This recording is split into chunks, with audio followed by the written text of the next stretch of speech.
एक ऐसे व्यक्ति की कहानी जिसने भारत को दुनिया के नक्शे पर नया मुकाम दिलाया। Hey beautiful people, welcome to Inspire India. आज हम बात करने जा रहे हैं एक ऐसे महान व्यक्तित्व की जिन्होंने सिर्फ बिजनेस में ही नहीं बल्कि ह्यूमैनिटी में भी अपना अमिट छाप छोड़ा है। सर रतन टाटा, एक नाम जो इंटेग्रिटी, विजन और कंपैशन का प्रतीक है। हमारे चैनल इंस्पायर इंडिया का विजन यही है कि हम आपके सामने ऐसी इंस्पायरिंग लाइफ स्टोरीज लेकर आएं जो आपको मोटिवेट करें, आपको सिखाएं कि कैसे ऑर्डिनरी सर्कमस्टेंसेस से एक्स्ट्राऑर्डिनरी अचीवमेंट्स हासिल की जा सकती हैं। हम मानते हैं कि हर सक्सेस स्टोरी के पीछे स्ट्रगल्स, वैल्यूज और डिटर्मिनेशन की एक गहरी कहानी होती है। 28 दिसंबर 1937 को मुंबई में एक पारसी ज़ोरोस्ट्रियन फैमिली में जन्मे रतन टाटा का बचपन बिल्कुल भी आसान नहीं था। जब वे सिर्फ 10 साल के थे तो उनके पेरेंट्स का सेपरेशन हो गया। इस डिफिकल्ट फेज में उनकी ग्रैंडमदर नवाजबाई टाटा ने उन्हें पाला और उनकी परवरिश की। ये वो समय था जब छोटे रतन को लाइफ की हार्श रियलिटीज का सामना करना पड़ा, लेकिन शायद यही वो फाउंडेशन था जिसने उन्हें बाद में कंपैशनेट लीडर बनाया।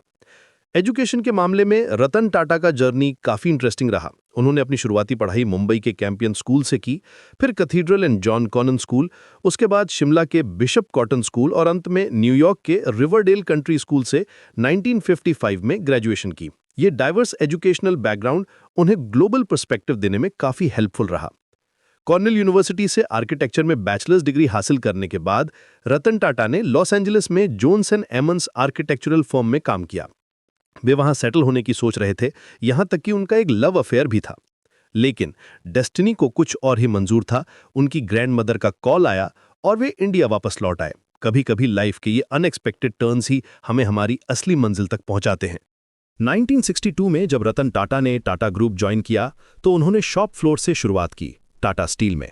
ये डिसीजन काफी सिग्निफिकेंट था क्योंकि वे चाहते थे कि बिजनेस को ग्राउंड लेवल से समझा जाए। यहां उन्होंने वर्कर्स के साथ काम किया, उनकी प्रॉब्लम्स को समझा और ये एक्सपीरियंस उनके लीडरशिप स्टाइल को शेप करने में क्रूशल रहा। 1971 में उन्हें NELCO का डायरेक्टर इंचार्ज बनाया गया, जो उस समय फाइनेंशियल क्राइसिस में था। ये उनके लिए एक रियल टेस्ट था। यंग रतन टाटा ने इस चैलेंज को एक्सेप्ट किया और कंपनी को रिवाइव करने की कोशिश की। हालांकि NELCO को पूरी तरह से सक्सेसफुल नहीं बनाया जा सका, लेकिन इस एक्सपीरियंस ने उन्हें बिजनेस की कॉम्प्लेक्सिटीज के बारे में गहरी समझ दी। 1975 में उन्होंने हार्वर्ड बिजनेस स्कूल से एडवांस्ड मैनेजमेंट प्रोग्राम कंप्लीट किया। ये एजुकेशन उनके स्ट्रैटेजिक थिंकिंग को और भी शार्प बनाने में हेल्पफुल रहा। वे हमेशा लर्निंग को प्रायोरिटी देते थे और यही क्वालिटी उन्हें एक विजनरी लीडर बनाने में इंस्ट्रूमेंटल रही। 1991 में जब JRD टाटा रिटायर हुए तो रतन टाटा को टाटा सन्स का चेयरमैन बनाया गया। ये एक टर्निंग पॉइंट था, ना सिर्फ उनकी लाइफ में बल्कि पूरे टाटा ग्रुप के लिए। उस समय Tata group mainly India centric था, लेकिन रतन टाटा का विजन था इसे ग्लोबल बनाने का। उनके लीडरशिप में टाटा ग्रुप ने कई हिस्टोरिक एक्विजिशंस किए। 2000 में टेटली टी का एक्विजिशन, 2007 में कोरस स्टील का टेकओवर और 2008 में जैगुआर लैंड रोवर का एक्विजिशन। ये सभी डील्स ने टाटा ग्रुप को इंटरनेशनल मार्केट में एक मेजर प्लेयर बना दिया था। ये एक्विजिशंस सिर्फ बिजनेस डील्स नहीं थे बल्कि इंडिया की ग्रोइंग इकोनॉमिक पावर का सिंबल थे। टाटा नैनो प्रोजेक्ट उनका एक एम्बिशियस ड्रीम था। उन्होंने सोचा था कि मिडिल क्लास फैमिलीज के लिए अफोर्डेबल कार बनाई जाए। हालांकि कमर्शियल सक्सेस के टर्म्स में नैनो एक्सपेक्टेड रिजल्ट्स नहीं दे सका, लेकिन ये इनोवेशन और इंक्लूसिव ग्रोथ के उनके विजन को रिफ्लेक्ट करता था। दोस्तों, यहां मैं आपसे एक रिक्वेस्ट करना चाहूंगा। अगर आपको रतन टाटा की ये इंस्पायरिंग जर्नी पसंद आ रही है तो प्लीज कमेंट सेक्शन में बताइए कि उनकी कौन सी क्वालिटी आपको सबसे ज्यादा इंस्पायर करती है। आपके कमेंट्स हमें मोटिवेट करते हैं और हमें पता चलता है कि आप क्या सुनना चाहते हैं। रतन टाटा की सबसे रिमार्केबल क्वालिटी थी उनकी फिलैंथ्रोपी। टाटा ग्रुप का लगभग 2/3 हिस्सा चैरिटेबल ट्रस्ट्स के पास है, जो education, health care, rural development और साइंटिफिक रिसर्च में इन्वेस्ट करते हैं। ये मॉडल दुनिया में यूनिक है, जहां बिजनेस सक्सेस का डायरेक्ट कनेक्शन सोशल वेलफेयर से है। 2008 में मुंबई के ताज होटल पर टेररिस्ट अटैक के दौरान रतन टाटा का बिहेवियर उनके कैरेक्टर को परफेक्टली डिफाइन करता है। वे 3 दिन तक होटल के बाहर वेट करते रहे जब तक ऑपरेशन कंप्लीट नहीं हुआ। उन्होंने न सिर्फ होटल को रिस्टोर किया बल्कि विक्टिम्स के फैमिलीज को पर्सनली सपोर्ट भी किया। ये लीडरशिप नहीं, ये ह्यूमैनिटी थी।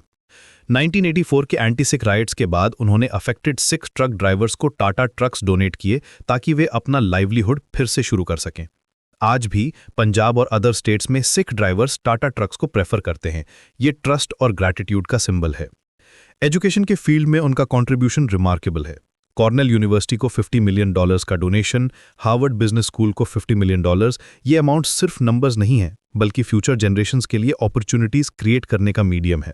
कॉर्नेल में Tata scholarship fund Indian students के लिए फाइनेंशियल एड प्रोवाइड करता है। कोविड-19 पैंडेमिक के दौरान टाटा ट्रस्ट्स ने 1500 करोड़ रुपीस प्लेज किए रिलीफ एफर्ट्स के लिए। ये इमीडिएट रिस्पॉन्स उनकी सोशल रिस्पॉन्सिबिलिटी के कमिटमेंट को शो करता है। रिटायरमेंट के बाद भी रतन टाटा एक्टिव रहे। उन्होंने स्टार्टअप इकोसिस्टम में इन्वेस्ट किया, ओला, पेटीएम, स्नैपडील जैसी कंपनीज में। वे सिर्फ मनी नहीं बल्कि मेंटोरशिप भी प्रोवाइड करते थे यंग एंटरप्रेन्योर्स को। यह अप्रोच उनके विजन को रिफ्लेक्ट करता था कि इंडिया का फ्यूचर इनोवेशन और एंटरप्रेन्योरशिप में है। एनिमल वेलफेयर उनका अनदर पैशन था। मुंबई में state of the art animal hospital establish करना उनका लास्ट मेजर प्रोजेक्ट था, जो 2024 में इनॉग्रेट हुआ। बॉम्बे हाउस में स्ट्रे डॉग्स के लिए प्रॉपर फैसिलिटीज बनवाना उनकी कंपैशनेट नेचर को शो करता है। 9 अक्टूबर 2024 को जब सर रतन टाटा ने हमें छोड़ा तो पूरा इंडिया मॉन्ड, लेकिन उनकी लेगेसी कंटिन्यू करती रहेगी। उन्होंने प्रूव किया कि बिजनेस सक्सेस और सोशल रिस्पॉन्सिबिलिटी साथ साथ चल सकते हैं।